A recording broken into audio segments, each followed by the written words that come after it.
Just make sure you get it back. There you go. Put it on Twitter. Put it on Twitter? All right. But it's me, Keegan can describe it. It's me flashing everybody with my camouflage Don't put that on underwear Twitter. in a van. Children don't look. It's my rock and roll shot of me, like, you know, flashing. I'm gonna get my phone in the crowd, dude.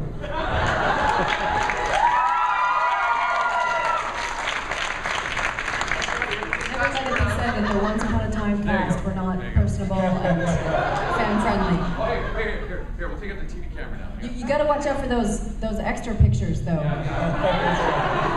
The vacation pictures, right? I don't have any of those on my phone, but other people.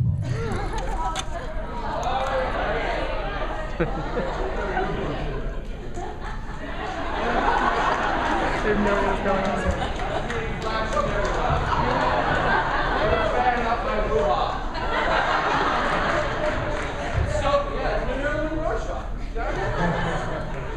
I was actually telling this story the other day because I was shooting a couple of weeks ago and I was standing out at Craft Services in my ridiculous big blue fairy outfit and, oh shit, spoiler. And I was watching somebody trying to get into their trailer and I couldn't see who it was and he was like wrestling with this giant cape and people were like struggling and he was trying to get pieces in and finally he turned around and it was Jafar and I just couldn't stop laughing. He had these big shoes on with like pointing things. Just trying to watch him wrestle. That's what it's like on Once Upon a Time. Like you just Craft Services or at lunch, like you see King Midas on his iPhone and things. I like doing this though. I feel a little servile. There you go. I smell very. So I feel kind of like a rock star if I do this though. There you go. So is there a question over there? No, there's no questions. We just sit up here talking. Yeah. All right, you have your name. You have your storybook names, and then you have your Fairy tale? fake Yeah. fairy tale names. Does it ever get confusing on set, or is there a funny story with name confusion?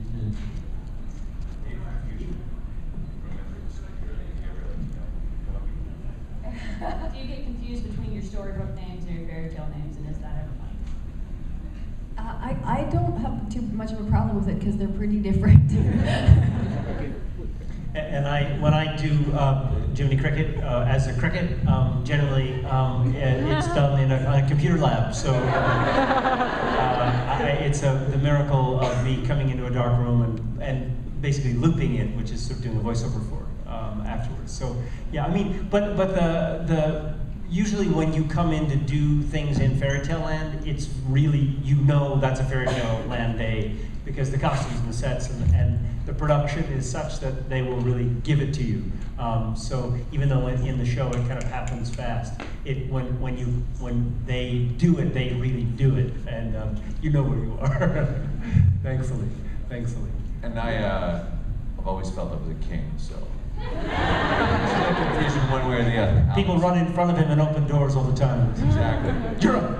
Well, Alexander. You're back. Did you know? I'm into names. Alexander means the helper of mankind, and my last name is Zahara. It's Zahara. It's Ukrainian, but it actually came from India. Alexander the Great's armies brought it back from India, and so my name actually means the king, helper of mankind from beyond the hills.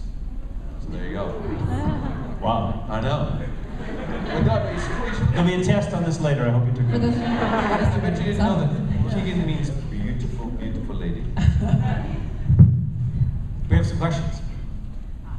I have a quick question for actually all three of you then. What is your, and I asked this kind of yesterday, what is your favorite fan story since you've taken on new parts with Once Upon a Time? Favorite fan story, stalker emails? Because I saw Raphael on your Twitter yesterday. Yes, I saw you.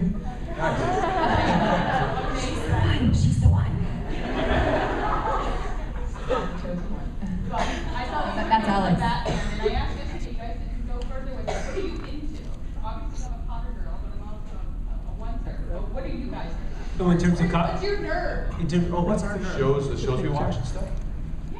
You know what? I'm like a die-hard Game of Thrones nerd. And a Downton Abbey nerd too. Those are my Downton two. Abbey, I love that, yeah. Those are my nerd things. And tattoos. I'm really into like those crazy little tattoo shows. Yeah, I gotta say, I not because I did the show, but Hell on Wheels. I really like Hell on Wheels. No, seriously, it's one of the best written shows on TV. I love it. But my geek thing is old movies. I'm a real classic old movie fan, like 30s, 40s Hollywood. Oh yeah, huge Bogey, Cagney, Katharine Hepburn. Yeah, big time. I like Big Bang Theory. But I also like John Madden, so I have a range. And Game of Thrones, of course, is incredible. But yeah, I mean, you know, in terms of look, you know, being that we're not in the costumes, we're sort of the entertainment. It's really fun to come and be entertained by you. So thank you for what you've done for our day. Next. It's Halloween all over again. Yeah. Oh, it's over here. Sorry.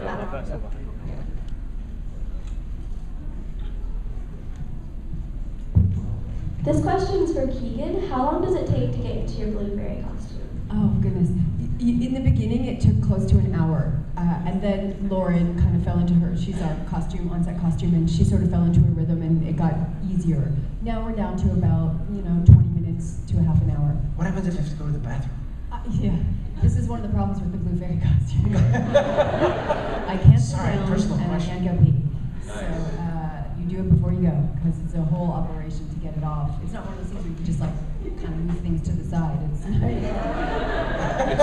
surgically It's involved. not a Spanx moment for those of you who are. So yeah, it's quite an operation. This question is for Raphael and Keegan. Now that the fairy tale characters and the storybook characters are both, how does that now inform how you play those characters?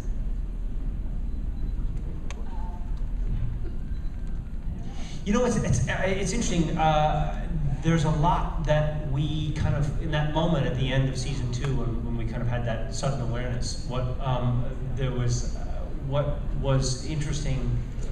Sorry, at the end of season 1. I'm sorry, going into season 2. In season 2, there was that whole sense of kind of just trying to piece it together, trying to make sense of it, trying to do the right, from Archie's point of view, trying to do the right thing and get the queen to turn back and find redemption and all those things. There's a lot. It's a really interesting question that I think could be explored a little bit more in the writing, honestly, and that they, in terms of how you reconcile two sides of yourself and sort of an awareness that maybe you had another life. I have friends who are convinced that this Once Upon a Time is actually a story about that shows us that reincarnation is actual and that we live in multiple realms, and this is a way to kind of really sort of illustrate it. I mean, there's lots of ways that we could explore it, but I think there might be some chances to sort of really explore that a bit more. I think we should ask Neil deGrasse Tyson that question. You're talking about huh? For me, I think it's the same thing, and I remember when I found out who I was going to be in Storybook, I thought I was going to own the toy store or, the ice cream truck. So when the Mother Superior thing came down the pipe, I was like, what? Not to mention the fact that I was really terrified I was going to have to wear one of those wimple things, You got to be real pretty to pull off a wimple. I think for me, I would love to see them explore that more. I mean, what would you feel like if you woke up and found out you had been living as somebody else for 28 years? And I, as a fan of the show, would love to see more of that. I thought that there should be an episode where everybody was like, I won't say because I see there's little kids, but holy, what? Really, what? And I don't know, for me, I've been a nun, that means I'm not allowed to love anybody, so maybe now I would look for love, don't you think? Maybe it's been a lonely 28 years.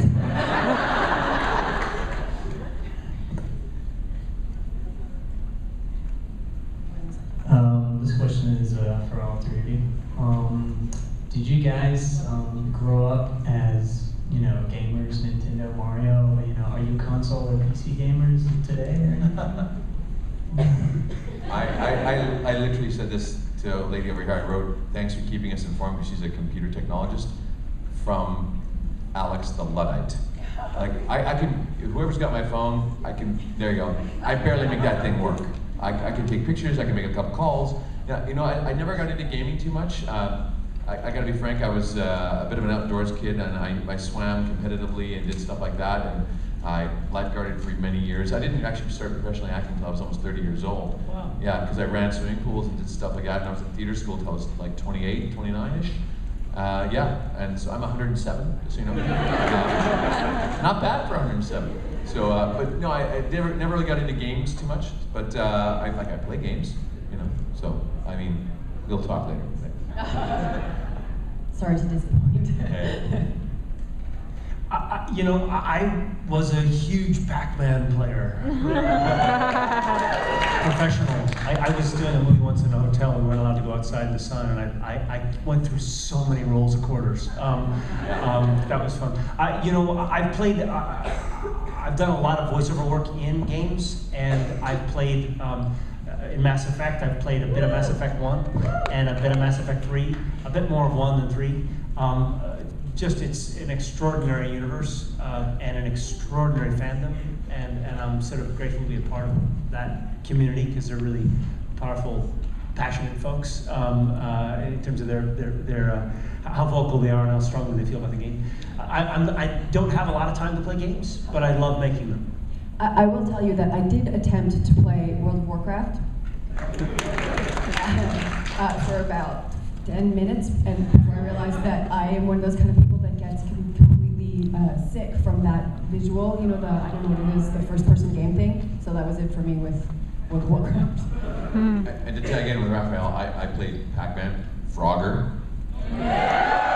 Grade 9, Frogger. We would skip school and go play Frogger at the local arcade, man. Yeah. Was that one Centipede? What was the Centipede one? Yeah. You get real old to know that one. I just heard about it from Alex. But yeah, like Raphael, I would sneak out of the house with like rolls of quarters. That's true. That was a long time ago. I didn't remember that. Oh my God, her ears are moving. Her ears are moving. Go ahead. Hi guys. Hi. Keegan, first off, I'm friendly and absolutely love the video. Oh, yay. Show off her bed. Goodness. Yeah. My question is, you guys both play like three-dimensional characters, you know, green screen and all that. Are you guys on set when other actors are filming their parts of the scene so they can play off of you, or how is that? Sadly, no.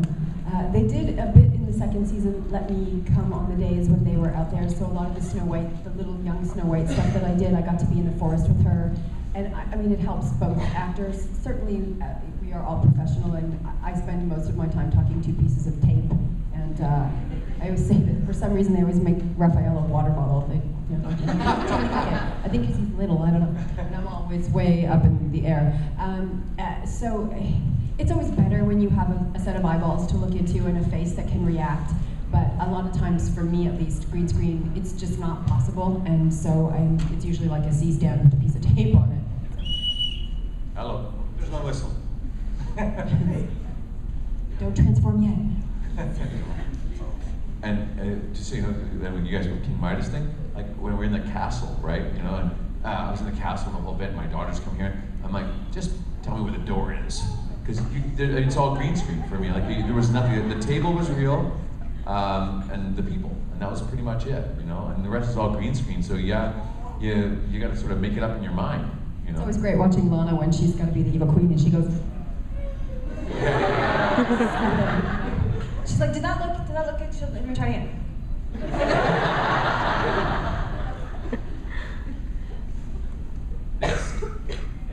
So, hello. This works, by the way. Excellent. I'm guessing between the three of you, Blue Fairy is probably the most complicated costume. However, I was wondering, in y'all's opinion, of the entire cast, of all the costumes you've seen, which is either the weirdest or like the hardest to work with? Gee whiz. It's a tough one. You know, a lot of Lana's costumes are really elaborate, I would have to say. And Robert also has, I think he's got a long, when he does Rumpelstiltskin, the makeup is extensive, and he's got the contact lenses as well, and those, it's an hour or so in and out. Yeah, I mean, the thing is, of course, the costume department is a very, very busy place at once upon a time, and they're constantly sort of turning out new things. And the hair and makeup department also sort of bringing in, there's a fly, bringing in sort of doing things that they haven't done before. And so it's, you know, it's tricky when you have to sort of sit there for hours and hours and hours. I had a friend, Armin Shimmerman, who was on Star Trek, and he would be 4 hours in and 2.5 hours out every day. And I don't know. I mean, he's a saint. I don't know how he was able to sort of maintain his composure, but you don't realize how intense it is. Yeah, I did Stargate for like in the 10-year run of Stargate. Myself and Deion Johnson played a lot of their aliens, and I did these lizard creatures. And yeah, it was 4.5 hours. We'd go to work around 3:30 in the morning, sit down in the chair, and Deion was great. He'd just like pass out. He'd wake up as a lizard. You know? I mentioned them to do the same thing, but it's true. Like, you know, we were like your friend. There were 4.5 hours in makeup, and a good 1.5 to 2 hours getting out of it. And I know it's another show, but it was funny. Richard Dean Anderson, the first time I did an episode, he never saw my face. And so we did a split episode where you guys film now and Once Upon a Time on the bridge. So I did a first half of a show, and then got out of my makeup, and they did the first half of the day was the end of an episode, and the second half of the day was the start of another episode. So I went over to say goodbye to Richard Dean, and he's like, "Who are you?"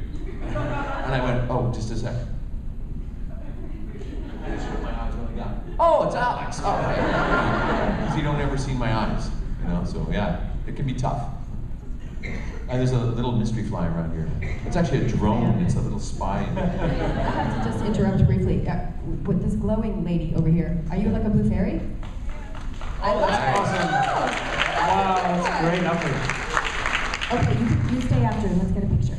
That's great. Well done. Oh, fun. Thanks for the question. She even glows, for real. I have to see this. And who's got my phone now? Oh, there you go. Cool. Just checking. It's been FedEx to Texas. Yeah, exactly. Excellent. Who are your favorite characters on the show other than yourself? I love King Midas and Jiminy Cricket. Just a second. I got a tip for hold on a second. You know what? For me, and just the kind of TV watcher that I am, you know, of the fantastical ones, I really loved This Year. I talk about that one a lot. But my favorite things in the show was like the heart things of the show. And so the whole early, what's her nose, Emma and Neil stuff from when they met with the little bug, you know, I loved that because I felt like it was just so heartfelt. And that's just was one of my favorite storylines in the early section of it.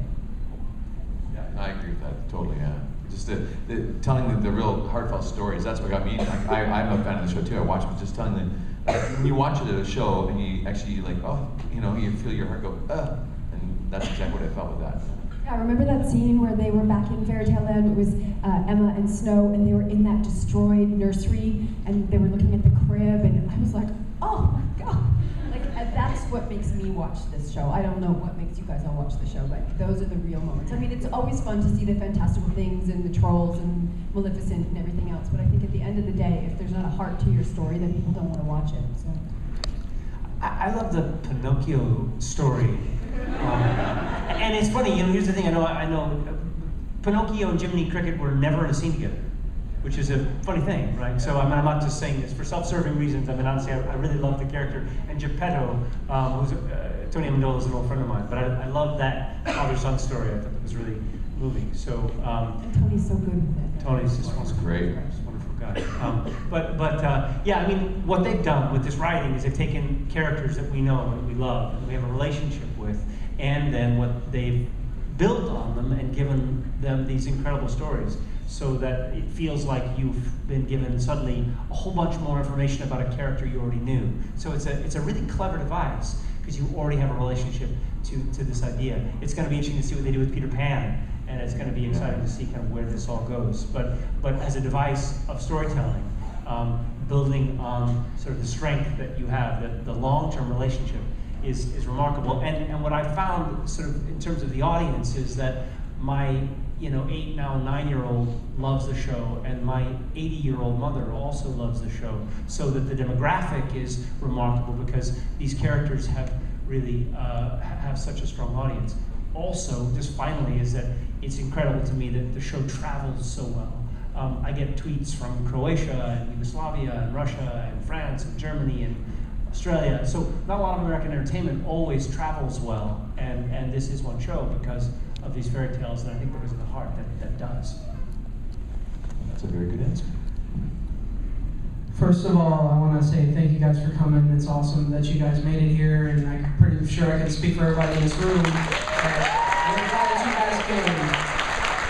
That so many big things here. But one question I have for all three of you is, given that the show is aired and created by ABC, and ABC is owned by Disney, are you guys fans of any other properties that Disney has, like for example, Marvel Comics? Who's not a fan of Marvel? York it out! I'm a fan of Jack Sparrow. I was a big comic book nerd as a kid, and I collected like Iron Man and Wolverine, X-Men, like just everything. So yeah, I'm a huge Marvel fan. Like, I didn't get to see the last Iron Man on the big screen. I just was busy working, running around, and I finally got to see it the other day. And now I went out and bought the Blu-ray. You know, so yeah. Yeah, I mean, it's incredible how much Disney owns. and there's a running joke, I think, on the internet about, now that they now own Star Wars, we can't wait to see C-3PO and Storybrooke, so.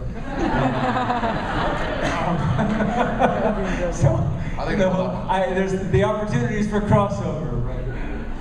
Although I have to say, I went to Disneyland with my kids, oh my God, at Christmas to Disney. What's the one in Orlando? Disney World, I took them there.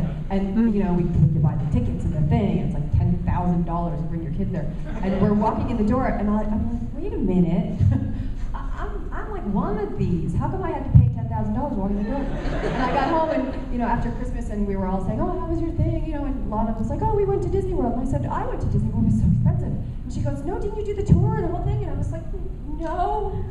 She's like, Keegan, why did you not just call them? You work for them. They would let you go. No refund there. No. Next time. There won't be a next time. Hello. Hi. My question is, as actors, where do you guys draw your inspiration for your characters, especially Midas? You seem like such a nice guy. Where do you draw your inspiration? To be a semi-jerk. Yeah. Well, I thank you for that. I think it's in the writing, big time. In the writing, and you just think about it, like, here's a guy who I was lucky enough to play King Midas. It was really cool, and a lot of producers were like, it's sort of weird, but my look goes up and down. I normally carry a beard, but I get compared to Kenneth Branagh like once a week. I had a lady stop me in the street, and she wouldn't let me go until I signed Kenneth Branagh's. I didn't know how to spell his name, so I went Kenneth Branagh. Gave it to her. Hey, see ya, bye. Oh God, but no, I think it's just like it's in the writing, and then you create a backstory for yourself. Well, I do, at least I go like, well, what did it take to get him here? And like with King Midas, there's a lot of history already written, so I just sort of access that. But I think we've got all aspects of our personality, from the dark to the light, and so you just kind of go that way a little bit more, and see what happens, and it works out. I think for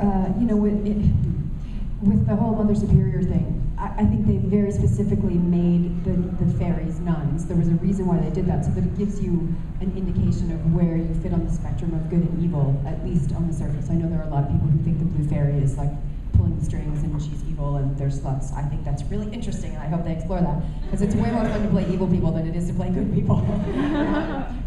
So certainly that informs a lot of who Mother Superior is. There would be times when I would get it and I would think, should I play this with like an arched eyebrow? Can I do that? And then I think, no, because it's not really there on the page. And then the same thing with the fairies. I mean, when they talk about Gorm and her being the most powerful, I actually sort of kept thinking about the stories of the old popes and the papacy and how they were really powerful. The church has been very powerful all through time. And that the popes often, they would kill people back in the day. They would do whatever they had to do to maintain that power. And I sort of tried to think about that in terms of the blue fairy, that sometimes, a lot of people were really mad about the whole Nova thing, that she does what she has to do to keep that order in that world. So that's what I sort of come from. in terms of the inspiration, I mean, I have to say the writers lead the charge, and they kind of really, I mean, this is really, it's, we are storytellers as actors, and we are, particularly in television, given everything by what they lay out for us. So thank goodness they're so good. In terms of what I was concerned about, I guess initially when I got the part, was just that they would perhaps do something that seemed, look, I say this, this show in other hands could have been done so treacly, let's take Prince Charming and Jiminy Cricket, Pinocchio, and Disney will make this show about the characters, and you could go, oh God, I've got cavities already just thinking about it, right? But what they've done, and what they did with Jiminy Cricket, which again I was concerned about, was that they would make this character associated with conscience, sort of a guy who just sort of did the right thing because you're supposed to do the right thing. Instead, they actually wrote this very sort of tragic story that kind of took it in a very dark place. And in so doing, you find that he's doing the right thing because he so did the wrong thing, and he sort of came back from those fires. So again, what they've done is sort of magical over and over again by telling, just opening up these stories. And I've had so many people come over and say, oh my gosh, I didn't realize that was Jiminy Cricket's backstory. And I say, yeah, they made it all up, but they're masterful, and thank goodness, because I think we've all been reintroduced to these characters and so re-enlivened by kind of what the miracle of storytelling can be. There should be an episode though where all the good characters all go kind of bad. Like the Nightmare episode. Yeah. Thank you. Good question. So I'm always amazed by how well thought out the writing of the show is. Like stuff from the very end of season 2 shows up in the first 5 minutes of episode 1, and you don't find out about it for ages and ages. And one of the things I've really been interested in is how Dr. Whale, you don't realize he's Frankenstein until way late, or kind of like middle of season 2. So it just seemed kind of odd to me. Do they explain to you guys ahead of time where your character's going? Like, does he know that he's going to be Frankenstein at some point, or? I think that David did, yeah, but he didn't know when it was coming. Yeah, right. But the rest of us, and I don't even think sometimes the writers really know. I think a lot of times it's a happy accident along the way, or they see the dailies and they say, oh, well, I didn't think of it like that, or you just see how it sort of floats along as they go. And some of us are still waiting to find out. And for example, dovetailing what she said, I understand that Megan Ori as the wolf was something that they just sort of bumped into, like, oh my gosh, what if she's, so I think they leave the possibility open for inspiration to come in. But again, it's mighty good inspiration to come, so the wolf one was good. I really liked that. When that happened, I was like, oh man, that's so cool, I really did. And with King Midas, I don't know about for auditioning purposes and stuff, but they never put the real character's name on your audition name to keep it secret, right? So I'm looking at this and I'm reading, yeah, I think I know who this is, But even for I just did one guest star on it, but it was like, seeing where the character was going or what he wanted to do even in that episode, you just see there's an intricate patchwork of these guys have got crafted, and that it's all gonna lay out it somewhere. But like you say, there's happy accidents or things that people discover along the way or they bump into. And that's the really cool thing I think about a show like this, is that they're open to that. It's the writers are open to that, obviously. So they have a huge board in the writers' room that takes up a wall that has all the plot points and the timelines and everything else. I just got my phone down. Are you guys done? Well, come on up. Here we go. That's fine. It's fine. If you're done, you guys didn't get it here. You guys go take a look. There you go. Go ahead. Next question. Sorry. Hi. I know you can't reveal too much about the next season, but yeah, I know you. It's a little distracting. Is there anything exciting or significant gonna happen to Storybrooke now that Emma, Snow, Regina, and Rumple have gone to Neverland? Especially since now the world can kind of come to Storybrooke. Is there anything gonna happen? Well, we couldn't tell you. That would ruin the surprise, first of all. Yeah, I think we're. Jane was here yesterday, and she had said, "Oh, I forgot to ask the guys what I can say," and I you know, it's one of those things where we're oftentimes sort of sworn to secrecy and honestly for you, so that when you see it or hear it, or when you get to experience it the first time, it really is a surprise. So I think Eddie and Adam, who are the executive producers of the show and creators of the show, are the guys to follow on Twitter to get sneak peeks or kind of suggestions or ideas. And obviously they were part of Lost, so if you like Lost, they're also the party that kind of really lays in all those Easter eggs, which is really fun. And I think they can't just never go back to story. I mean, I think they have to go back and deal with the people that got left behind, who they thankfully didn't blow up. I was like at home one night when, you know, we were on set when that was ending, and Lana was just talking, and we were standing there, and she was saying, "Oh, I think they're gonna blow up Storybrooke," and I was like, "Oh," I got home and I was like, "Oh my God, wait a minute, what? I'm what?" You know? And I sent Adam a tweet. I was like, "Have I told you how much I love you? Please don't kill me." So they didn't blow it up, so that's good news. And Belle is still there, so that's good news. And I can't imagine that they're not going to go back there and deal with what it is to be left behind. I think it's always been an important through line for this story is, you know, we have to go back. You know, first they wanted to get back to Fairy Tale Land, and they're always trying to save somebody from somewhere, so surely they're not just going to leave us all there. And I don't know, the Blue Fairy seems to have magic and all of that, so she got to do something. She'll bust a move. Yeah, she's going to bust a move down in there. What books and movies have you made and written? How many movies have we been in, or, sorry? How many books and movies have you been written? How many books and movies have you made and written? Like, how many projects have you been a part of, books, movies? Oh, I've personally been in well over 100 episodes of TV and film. Well over 100. How do you do that? Well, you know, As a matter of fact, I've been in. No, but I had to answer this yesterday at Stargate. They were saying, like, you know, and I actually Googled it and looked it up. I wasn't exactly sure, so. Yeah. I can tell you my Kevin Bacon number is 2. How'd you manage that? Because I worked with Clint Howard. There you are.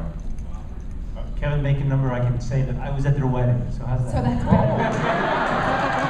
I went to high school up here in Sudbury, so that's my answer. I have no idea how much I've done, but I'm really grateful to Raphael's always working. to be working and you know, this is an incredible show to be part of. This is really an incredible show to be part of. So this is a cherry on a cake for sure. And all the Vancouver actors I know that, like, I lucked out, like, freaked out when I got King Midas. I was like, oh my God, yes, you know. But everybody I know in Vancouver, and I'm sure Keegan feels the same way. A lot of people love the show, want to get on the show. The actors really were wanting to get on the show. Yeah. I'd like to get on a hit show. Yeah. Well, we didn't know it was going to be a hit when it first came up. No one knew. But I knew in the pilot though. When we were shooting the pilot and I went to the wedding scene, I brought my little daughter. She was 3, and she got all dressed up in her little thing to go meet Prince Charming and Snow White, and she could barely even look at them because she was 3. And we were standing there, and I was like, oh, okay. Yeah. But before that, I didn't really, you know, you're like, yeah, it's a pilot, because they come and they go, and you just never really know. But once I sort of saw what was coming, you could sort of see it. I just to that end, having read the pilot, I thought, this is fantastic. It's never going to work. It's just way too ambitious. I mean, it just seemed like on the page, you just thought, oh my God, the guy, wow, smoke and that thing and chasm. And then we got invited, the core group in Los Angeles, to a screening at William Morris to see it. This is before we knew whether it was actually going to be on schedule. And the lights came up, and we were all kind of like we'd been hit by a bazooka or something. It just was, oh my God, it was so much better even than we had imagined. And they had sort of so surpassed our wildest expectations. And then to be able to do this, and this is what's incredible, I mean, I don't know if you know, they do these shows in 8 days. I mean, there's one extra day that's sort of a mystery day that they sort of slip in, but it's essentially, it's filmed and shot and completely, you know, in the can in 8 days. Now, it takes a significant amount of time after that to finish it and put it together, but to do that every 8 days and do 22 of them is so incredible. The crew is astonishing, and the writers to be able to continue to turn these stories out. But by the end of the season, And I understand that there's been some expressed interest of, we'd love to have more episodes. The fans would love more than 22. And I think as it is, the writers I think have about a week off between seasons. And the crew oftentimes have just a month or so, and they're wiped out. So it takes a lot to do it. And to do it at that high level in such a short amount of time takes its toll. Yeah, but again, the production values are incredible. My question is what was your favorite surprise at the Rise of, either for your characters or just in general on the show? Because I mean, the show's always been about great surprises. I like the wolf, that the cape was what made her not turn into the wolf. I thought that was very clever. Jeez, there's so many. I loved the episode with Graham, and I was so shocked, and we knew that Grizzly was first season. So the Sheriff Graham, when he died, I didn't love it, but so I can't say it. But I was shocked and engaged, and he knew from the beginning that was what was going to happen. But I found it at the time sort of shocking and amazed at the writing that they would be willing to do that.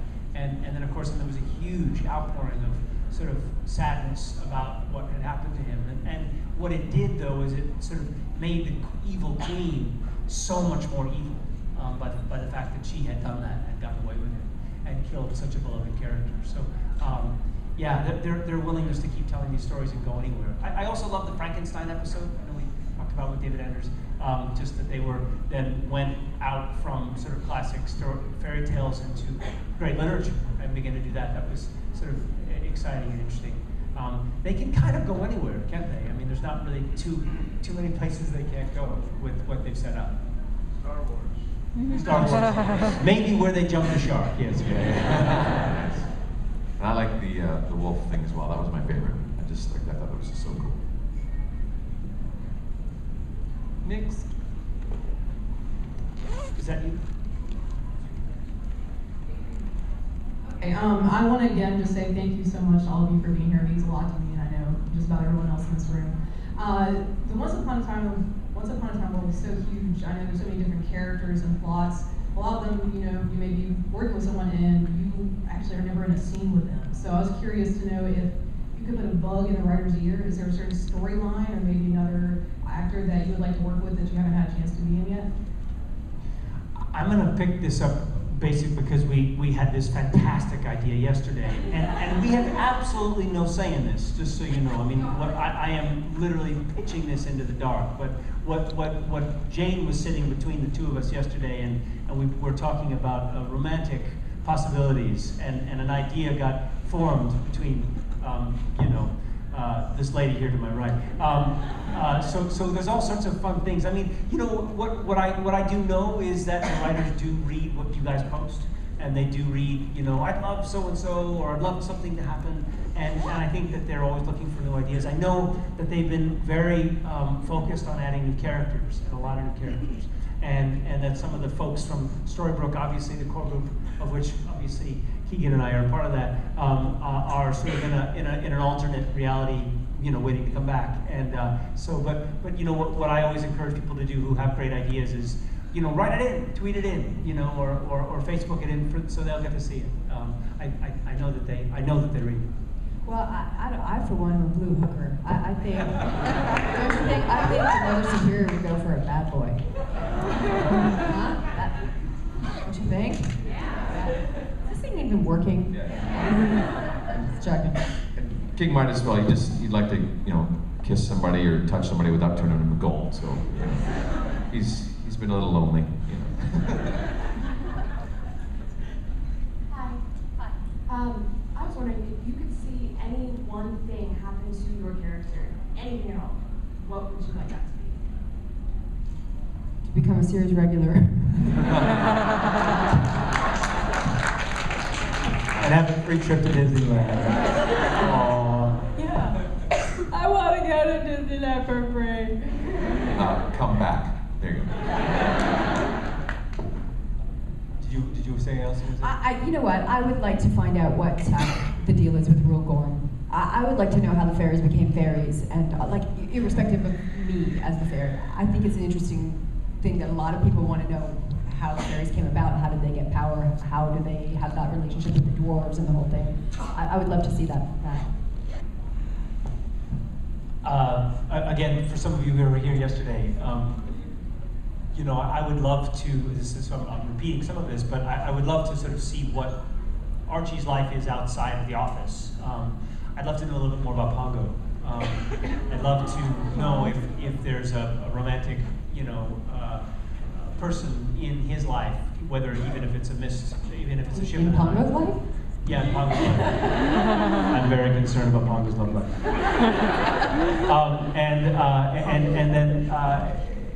And then I'd be interested also, just because of him being kind of the voice of the good guy.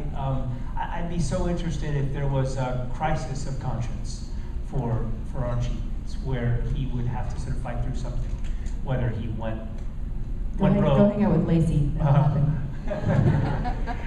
Whether he went rogue or something, and then had to sort of fight his way back. I think that would be interesting. But again, no one from the writer's office is calling me and asking me. But thanks for asking us. If you stab the Dark One, then you would become the Dark One. So you could have done it to be good, to get rid of the Dark One. And you heard it here. You heard it here first. Yeah. Look for it in an alternate universe. Hi. On the show, a lot of the cast end up being revealed as multiple fairy tale characters, like how Rumpelstiltskin was Beast and the Crocodile. Are there any fairy tale characters who have been introduced you wish also ended up being you?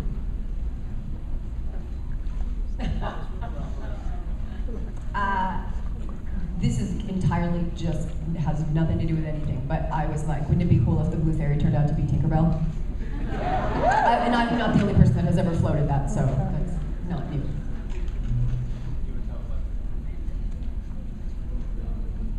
Oh, right. Yeah, I should learn not to tweet so much. I tweeted Adam and Eddie at the end of last season, I think. I said, I will give you $1 million if you let me play Tinkerbell. And Eddie wrote back very tersely, you are already the blue fairy. It's like, I don't really have $1 million.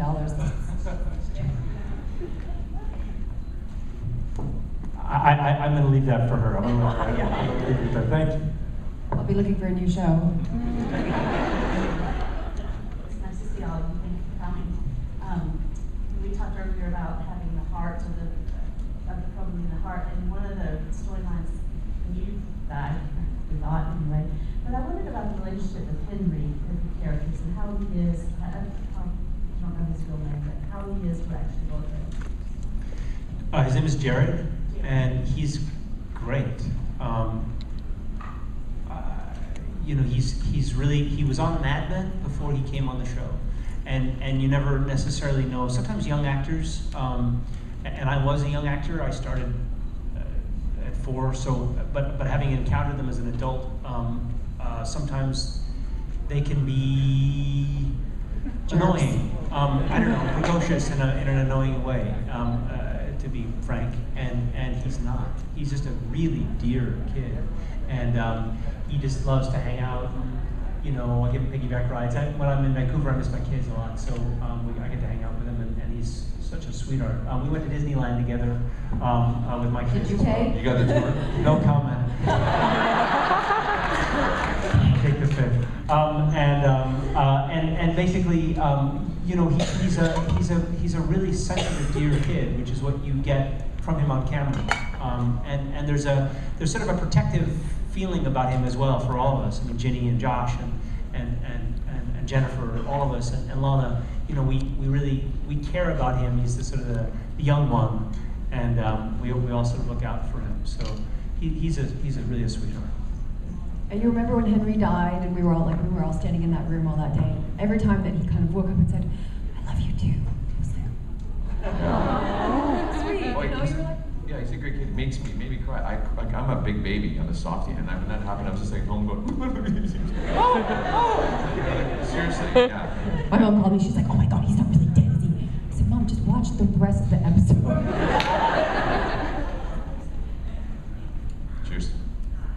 I would like to know, I think Regina is just such a misunderstood character. You know, she's desperate for love and makes such poor choices. Is there any thought on redeeming her? Because I was actually hoping she would join forces with the other characters and fight against Cora.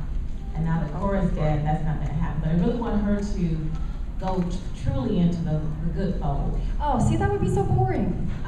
Don't you think? Like, I mean, look, if we don't, I tell my daughter, because I try to demystify some of the scary things that she might come across. For the most part, I don't let her watch things. But, you know, we talk a lot about every story has to have a villain, because that gives everybody a problem to overcome. And to me, if we didn't have the evil queen, where would the problem be? Do you know what I mean? And for me, this is me as a fan, when I watched, and she was trying to be good and all that, I was like, you know, I don't want to see that. I want to see, like, mean, evil, horrifying, evil queen, because that's, I don't know, it just gives you something to grab onto. It gives you somebody to hate. And I think that was a big part of what made people love this show. You know, we love to have somebody to hate. And so I think if Regina went good, we'd be like, well, all right then. Well, I guess there's Hook. He's kind of a jerk. I guess she have to change her name too, right? She wouldn't be the evil queen anymore. You know, I think the writing has been great, that you can take a character who you love to hate, and then also, as you've expressed anyway, you know, feel her struggle. And that's what Lana's done, which has been so remarkable, and I just love the work that she does, because you really feel, you know, it could be one note, right? Just, you know, evil, evil, evil, evil, evil. And I don't disagree with you on that. I think there has to be the struggle. It's important, and it's what makes us, you know, it brings us back from the brink of hating them, and it keeps you interested. So I don't want to say that I think she should just be purely evil. I love the struggle, and I think it's an important part of it. I mean, we'll see where they go with it. And it's, you know, we've got lots of television. Excuse me. Television is a long form storytelling, right? So every week is like a new chapter of a book, and every season is essentially, you know, brings a whole new place to go. And so it's something that will continue to sort of reveal itself, I guess, in time. But her struggle of sort of between the dark and the light, I think, has been really well played by Lana, and obviously they've maximized it, you know, in the writing. And then for you to ask that question, that really speaks to it. So I think that's great that you feel that way. Yeah. Hi again. Just on a professional note, when you guys were submitted for this show, did any of you read for a different character before you were cast as the one you are now playing? And how many times did you have to read for that character before you actually got cast? And if you're reading for a different character, were you disappointed with the one you got? Oh, I can take that up quick, because I auditioned for Dr. Whale, yeah, and the Magic Mirror. They had me read for both. I can't remember which I read for first, but they asked me to read for, and I was in the mix apparently for both, and then didn't get it. And then when King Midas came up, they were like, oh, thank goodness, you know. I was like, oh, cool. The producers are really nice guys, and they came up and just said, you know, you didn't get those other two parts, but we knew this was coming, and we really wanted to see you for this, and it was just lucky you didn't cut your hair. I was like, oh, good. But yeah, so it was cool. Like, I mean, and having seen the script from that standpoint, and I was salivating trying to get on the show. Like, I couldn't wait. So there you go. I always had read for the Blue Fairy, and I had just had a baby, so I was sort of still in that zone of like, okay, you know. Somebody said to me, "Oh, I saw your baby at the audition." I was like, "I brought her to the audition." I didn't even remember that. I think I read at least 3 times, and it might have even been 4. And I remember I wore this like full length. I was like, "She's a fairy." You know, a lot of the other girls had like a blue scarf, or you know, everybody tried to do sort of something, and I was like, "She's a fairy." I wore this cape. I had this green velvet full length cape thing, and I wore that. And I remember Mark Malad saying, "I don't want to sound like a perv, but what shape are you underneath that? Like, what do you look like?" And I was like, "Oh my God, I just had a baby." So then the next time I came, I wore this like little schloopy dress, and then I got the blue fairy.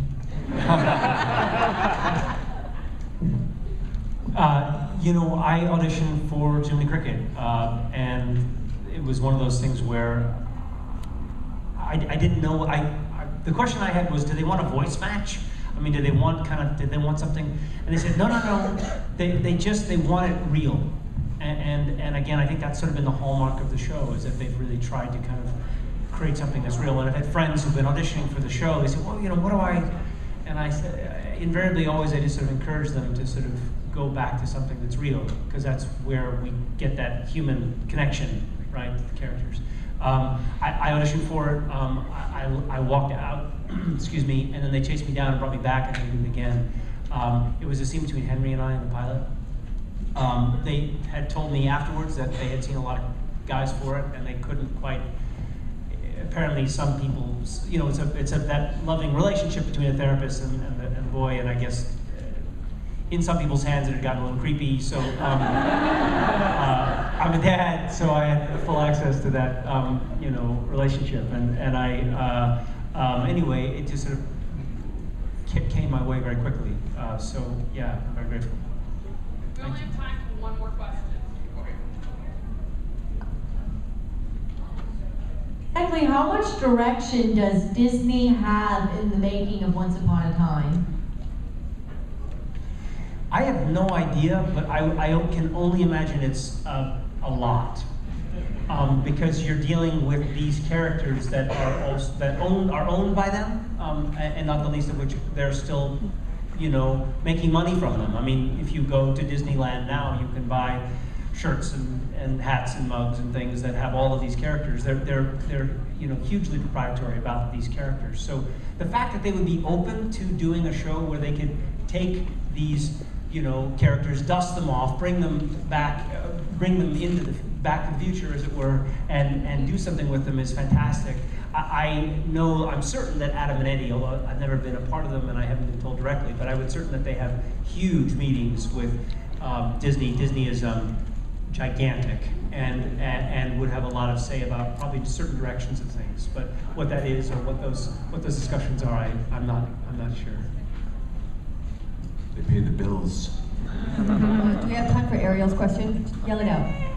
I just wanted to say, first of all, thank you guys for the whole team brings the show to life, and it's wonderful to relive our favorite characters through you guys. And Ariel obviously is what I grew up with, so I tell you, I did like my yes when I saw the teaser finally for the first time. But we love you guys so much, and what have you seen like a kid or anybody just like light up and you felt that moment of like bringing the magic back? Can you tell about like that moment you're like, wow, we're keeping this and these stories, the traditions alive? Well, I think we see it every time we come to one of these conferences. The fans, the Once Upon a Time fans around the world, because we, you know, so Raphael and I have both been sort of traveling around, and we get it every time we go to one of these. And you get it on Twitter, and you get it on Facebook, or wherever you're at. You know, we know that Oncers are ardent fans, and that you love us, and we love you back. We couldn't be a show without you. So, thanks back to you. Thank you.